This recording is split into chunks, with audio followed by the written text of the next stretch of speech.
1.5-2 বছর পরে গ্রামের বাড়িতে যাচ্ছি। রেডি হয়ে চলে এসেছি, হয়নি, অল্প কিছু খেয়ে আসা হয়েছিল। Welcome to my blog. নাম কি আঙ্কেল তোমার? আমার নাম আরোই। আরোহী, ওয়াও, হেবি সুন্দর নাম তোমার।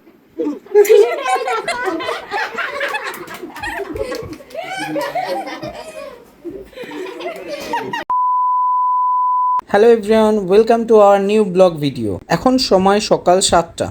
আমরা সপরিবারে রেডি হয়ে পড়েছি। গেস করো তো আমরা কোথায় যেতে পারি? আজকে আমরা যাচ্ছি আমার বাবার গ্রামের বাড়িতে। ওখানে আমার ছোটো দাদিমার বাড়িতে আমরা যাব, বিকজ ছোটো দাদিমা নেমন্ত্রণও করেছিল এবং আমরা অলমোস্ট 1.5-2 বছর পরে গ্রামের বাড়িতে যাচ্ছি। রেডি হয়ে চলে এসেছি রাস্তার ধারে এবং আমার বোনের গাড়িটাকে ব্যাক করছে। একটা ছোট্ট গাড়ি আমাদের। আজকে আমরা 6জন সেই গাড়িতে যাব। একটু ঠাসামেশি তো হবেই, একটু ঠাসামেশি হবে, একটু খুনসুটি, একটু ঝগড়া। যদি আমরা এটাকে অ্যাভয়েড করতে চাই তাহলে একটি গাড়ি বা একটি বাইক নিয়ে যেতে হবে। বড় গাড়ি এক্ষুনি করার কোনো প্রয়োজন নেই। ওই জন্য আমরা কি ভাবলাম, না, একটি গাড়িতেই আমরা সবাই যাব। তো বাড়ি থেকে অলরেডি আমরা বেরিয়ে পড়েছি, এয়ারপোর্ট চলে এসেছি। এয়ারপোর্ট থেকে দুর্গানগর হয়ে আমরা বেরিয়ে যাব ফ্লাইওভার ধরে। তো আজকে যাওয়ার উদ্দেশ্য হচ্ছে, যেমনটা আমি বললাম, আমার ছোটো কাকু উনি আসামে থাকেন। তো উনি অনেক দিন পরে বাড়িতে এসেছেন এবং চাইছিলেন সপরিবারে একসঙ্গে সবাই একটু আড্ডা, ইয়ার্কি, গল্প, হাসি ঠাট্টা, যেহেতু বহুদিন আমরা গ্রামের বাড়িতে যাইনি। এবং তাছাড়া যেখানে আমার ঠাকুরদা বড় হয়েছে সেই জায়গাটাতেও যাব। অবশ্য ছোটো দাদিমার বাড়ি আমার ঠাকুরদার গ্রামের বাড়ি থেকে অল্প একটু ডিস্টেন্সে। তো ফার্স্টে আমরা ছোটো দাদিমার বাড়িতে যাব এবং সেখান থেকে গ্রামের বাড়িতে। যেহেতু সকালে আমরা খাওয়া দাওয়া করে খুব একটা আসা হয়নি, অল্প কিছু খেয়ে আসা হয়েছিল, ওর জন্য আমার বোনের ভীষণ গা গোলাচ্ছিল, যার জন্য আমরা বালি ব্রিজের এখানটাতে বেশ কিছুটা টাইম দাঁড়িয়ে তারপরে ওখান থেকে ব্রেকফাস্ট করে আবার আমরা বেরিয়ে পড়েছি আমাদের ছোটো দাদিমার বাড়িতে যাওয়ার উদ্দেশ্যে। এবং মাঝপথে ভীষণ গরম লাগছিল, আর টেম্পারেচার এখন তো হঠাৎ বৃষ্টি হচ্ছে, হঠাৎ রৌদ্র, তাই আমরা একটা মিষ্টির দোকানে দাঁড়িয়ে ওখান থেকে তোমার টক দই খেয়েছিলাম সবাই, এবং তার সঙ্গে মিষ্টি এবং আরও অন্য কিছু। ছোট দাদিমার বাড়িতে যাওয়ার পর সেইভাবে ভিডিও ক্লিপ খুব একটা নেওয়া হয়নি। তার চলে সব কটাতে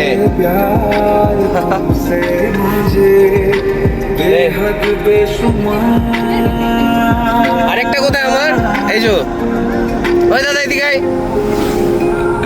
এই নাও।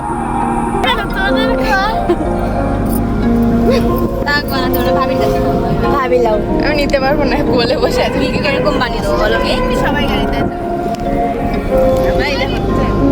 Welcome to my blog.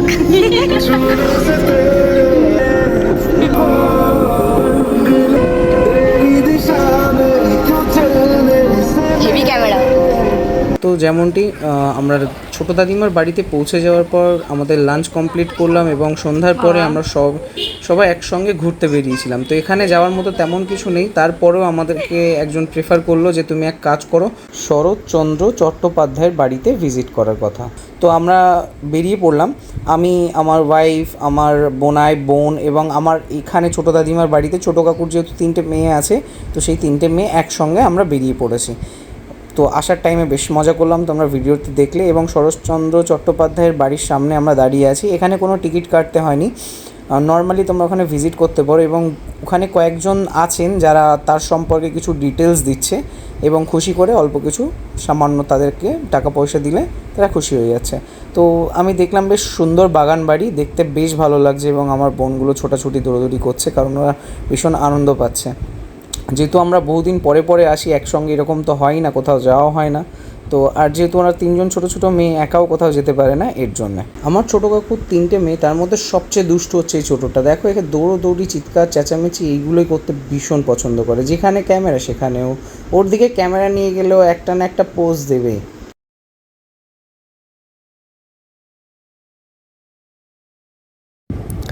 Saratchandra Chattopadhyay নাকি এখানে বসে বই পড়তেন এবং সামনে রূপনারায়ণ নদী দেখতে দেখতে বই পড়তেন, এটাই ওনারা বলছিল যারা ওখানে ছিল। এছাড়া ওনারা আরও অনেক কিছু বলছিল, সব কিছু তো আমাদের মনে নেই। আর এটা কলম প্লেয়ার ছাড়া 2তলা বাড়ি ছিল।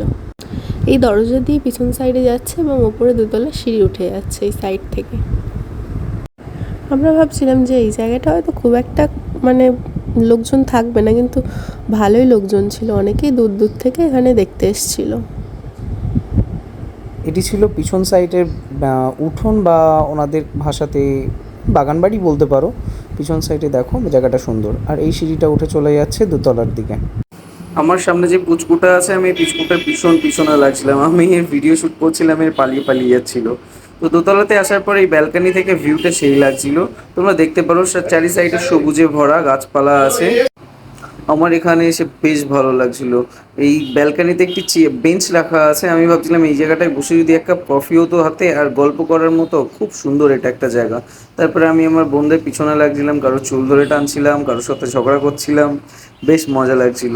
আর সবচেয়ে ইন্টারেস্টিং জিনিস এখানে দেখলাম দোতলাতে একটা ছোট্ট জায়গাতে কিছু পাখি রাখা আছে, এইগুলোকে আমরা বলি বুদ্ধি পাখি, অনেকে লাভ বার্ডস বলে, এগুলো দেখতে সেই মজা লাগছিল। তারপর ওখান থেকে এই সাইডটাতে এলাম, বাদিকের এই সাইডটা থেকে রূপনারায়ণ নদী দেখা যায়।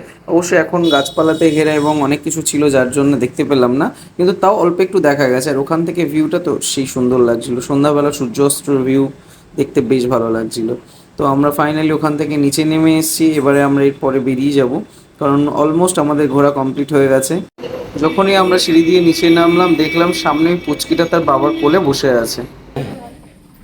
আর এই হচ্ছে পুচকিটা যে দৌড়িয়ে যাচ্ছিল আমার আগে। নাম কি আঙ্কেল তোমার?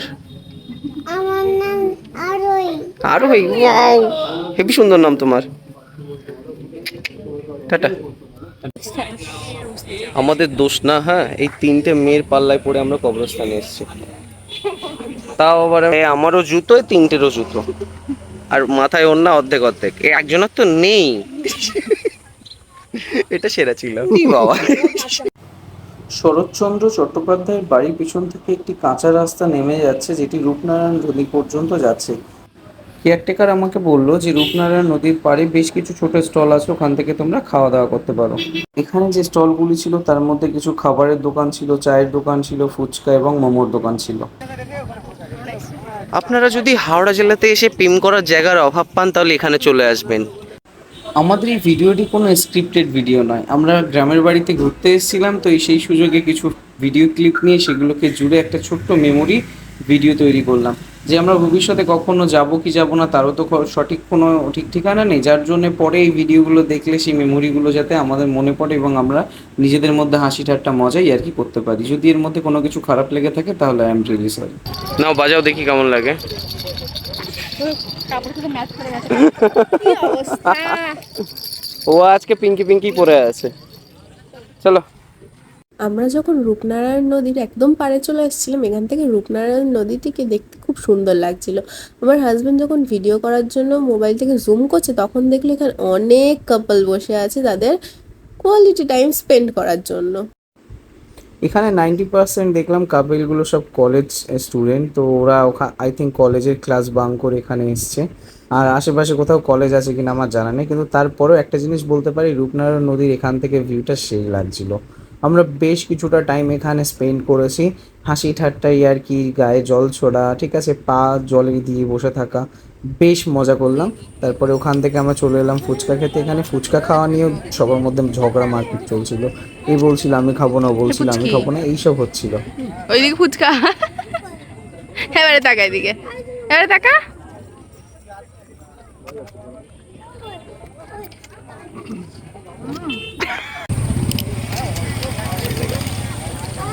হ্যাঁ, বড় আছে। ফুচকা খাওয়ার পরে আমাদের ইচ্ছা হলো যেহেতু ঝাল লেগেছে তাহলে একটু আইসক্রিম খাওয়া যায়। তো সর্বপ্রথম আমি আইসক্রিম নিয়েছিলাম, তারপরে এরা নিয়েছিল, আমার তো শেষও হয়ে গেছে। এবার আমি ভাবছি কার আইসক্রিমটা নিয়ে একটু টানাটানি করা যায়।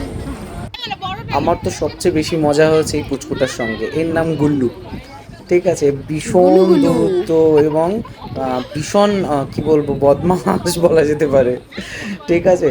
কোনো কোনো জায়গাতে ওর 1 মিনিট দাঁড়ানো নেই, সবসময় বদমাইশি। দেখো ক্যামেরার সামনে লাফালাফি, আমি বলেছিলাম না ওর সামনে ক্যামেরা নিয়ে গেলেও পোজ দেবেই, এইসব বদমাইশি করছিলাম ওর সঙ্গে, ছোটাছুটি দৌড়দৌড়ি, ঠিক আছে, লাফালাফি, এগুলো করতে করতে কখন সময় চলে গেছে বুঝতেও পারিনি। তো যেহেতু আমার বোনের একটা ছোট্ট পুচকি হয়েছে, ছেলে বেবি, তো আমরা এখানে এসেছি প্রথমবার, তো ওর জন্য তো কিছু নেওয়া হয়নি, তাড়াহুড়োতে যেহেতু আমরা এসেছি। তো ফাইনালি আমরা চলে এসেছিলাম একটা শপিং মলে এবং এখান থেকে আমরা দুজনা, বোনা এবং আমি, দুটো ড্রেস চুজ করলাম। তো এই ড্রেসটা আমার ওই পুচকুটার জন্য নেওয়া হবে। ওই 2টি ড্রেস সিলেক্ট করার পরে ফাইনালি আমরা চলে যাব বিলিং কাউন্টারে এবং বিল দেবো। A few moments later.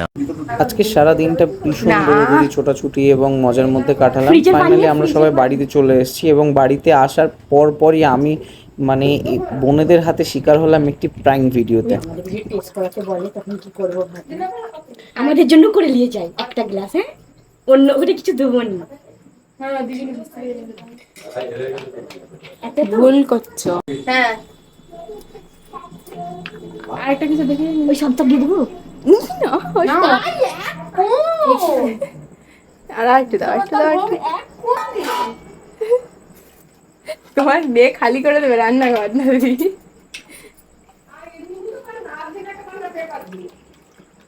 পানি ঢালছো কেন? পানি করবো ওইটা তো।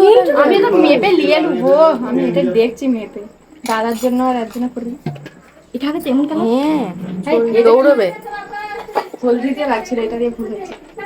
একটুখানি লেবু দিও, হ্যাঁ এতে একটুখানি লেবুর রস, যেন লেবুর একটা পাতা একটুখানি বেশি দাও।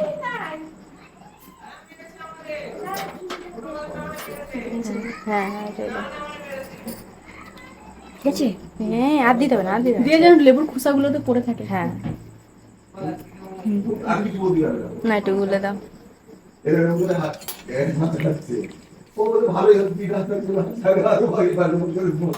গুটি পড়ে থাক লেবুর একটা। তোমার হাতে কিন্তু রং লেগে আগে ওটা ধোবে, উঠবে না, তাহলে ও নিয়ে গেলে হবে না, তুমি নিয়ে যাও। ওটা মুছে দিই। চিনি দিয়ে একটু চিনি না, চিনি দিয়ে যাবে। আমি আসছি, দাঁড়াও। আমাদের বাড়ি একদিন চিনতে পারবো না, এই প্রতি বছর এবারে চারটে তোমার হাতটা আগে ধো, নাহলে উঠবে না কিন্তু জাফরান, খুব বাজে জাফরান। দেখি আমি কি খাম। ওরও দিতে তো তখন নিজে করতে জাফরানের পরে জাফরান যদি না খেতে পারে তাহলে লেবু পানি, যদি খেতে পারে তাহলে লেবু পানি দেবে না। না, তাহলে আমরা খেয়ে নেবো। রেডি। কি দেবে আবার, কি দেবে? পেট ভরে আমার নিতে হবে না, প্লেট ট্রেন দিতে হবে। হাতে জাফরানের কালার। না না না, আমি দিলাম। হ্যাঁ নানিকে দিলেই খাবে। জানি ফোন করা হয় যে ফোন করছো। ছেকেছি ছেকেছি। ফরমাল নাই, চলো চলো চলো চলো। পেপার নেই, একটা পেপার নেই।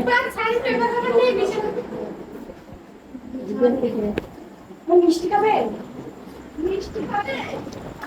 এই দেখ, আমি তোকে কি বোঝাচ্ছি। খোদার আমার এতে বিশ্বাস হচ্ছে যে কিছু না কিছু ঝোল তাহলে খুব গেছে।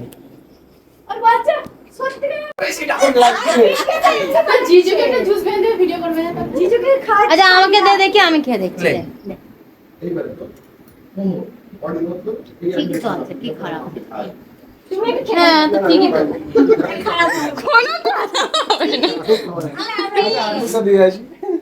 বাবা যে এই যে সেই এর থেকে এসে হাত মুখ ধরে না। ভালোবেসে আর কি দিচ্ছে, আর এমনি ভিডিও বানাবে মনে হয়, তো আমি তো খেলাম তো।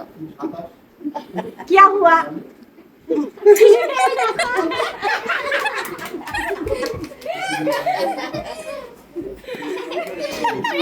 বলেছিলাম না এইটা বেশি চালাকি খাবে না, এসে বিয়ের সময় খেয়েছিল, বিয়ের সময় নিয়ে চলে যাবো, খাই নিজে বুঝে গেছে। হ্যাঁ জি, এই দাদা এমনি এটা সত্যিকারের দাদা এমনি করছে। এই তোমরা হলুদ দিলে ঠিকই, কিন্তু টেস্ট কিন্তু অনেকটা কোল্ড ড্রিঙ্কসের মধ্যে লাগছে। অনেক হলুদ দেয়নি তো, জাফরান। আচ্ছা আচ্ছা, একটু খেতে দেখতে পাচ্ছি, তুমি খেয়ে দেখো টেস্টটা। না একটু মুখে দাও দিয়েছে। না না, এই লেবু শরবত জামাই থাকবে। কিসের জন্য সারাদিন আমারে জ্বালিয়েছে? খেতে হবে যেই সবাই শালি মিলে ধরে, আর আমি দেই না, কে যেতে পারবে? আর আমরা গাল এসে করে খাবো। তুমি গালে থাকে না, তুমি গালে থাকে না। হ্যাঁ একটু মুখে নিতেই হবে। তুমি দাদিমার ইশারা বুঝতে পারো নি। বিসমিল্লাহ বলো। আমার এত পছন্দ লেবুর শরবত। আমাদের যা এটাকে তারপরে খেয়ে দিতে তারপরে এটা খেয়ে নেবে, মজা হয়েছে। আমাকে খাওয়াবে, এটা ভালো লাগছে, খারাপ হয়নি। লেবু খাইনি তো, এমনি ওরা ভালো জিনিস দিয়েছে। কিন্তু তুমি তো লেবু খাবে না, তোমার লেবু বাদ দিয়ে না দিচ্ছে। তোমার বউ যা আমাদের করেছে আমার আর বলবো না। কি করেছে? তুমি কথা শোনাচ্ছে লেবু পানি দেবেন আমার বরে। খেতে পারো খেলে অসুবিধা লেবু পানি খেলে আরে না, খেয়ে নিচ্ছি। এইবারে কিছু হবে না। ঠান্ডা পানি। ঠান্ডা পানিতে ওই তো বাথরুমে খেয়েছি। লবণ বেশি হচ্ছে আনবে আনবো বিশ্বাস করো জিজি আমাদের না না আমি খেয়েছি। লবণ বেশি হচ্ছে আর একটু পানি দিয়ে দাও আমি তোমার সাথে পেমেন্ট করেছি। একটু মিশিয়ে দাও না এই পানি এটা পাতি লেবু দেওয়া। একটু পানি দিয়ে দাও পাতি লেবুতে প্রচুর অ্যালার্জি প্রচুর হ্যাঁ পাতি লেবু করবে শ্বাস নিতে পারবে না প্রচুর অ্যালার্জি না লেবু খাবে না সারা রাত হাঁচি করবে একদম জ্বালা করবে না আপটা একটু আর জ্বালিয়ে হচ্ছে বাইরে বার করে দেবো খাইনি জামাই খাইনি এটা দাবে না নিয়ে যাও মেয়ে। আর একদম খেলে খাও বেশি খেও না না ই তো বললেই মাত্র তুমি যে খাবে আমি এটা দেখতে চাই। খেয়ে নিয়েছে তো দাদা তো খেয়ে নিয়েছে কিছু নেই সত্যি না না এটা ভালো এটা ভালো তোমাকে ভালো লেগেছে তাই ভিডিও বানাচ্ছি আমি বলছি তো এটা। সে তো আমি আদি সব জায়গায় আয় কই দাদি কিছু বলেছি বিষ ইঁদুর মারা বিষ। খেলাও তারপর সবকিছু করবো আমি প্রথমেই বলেছি খেয়েছি ভালো তো কিছু দেওয়া নেই। লবণ বেশি লাগছে ওটা তো লবণ দিয়ে তো নিমক পানি করেছি নিমক পানি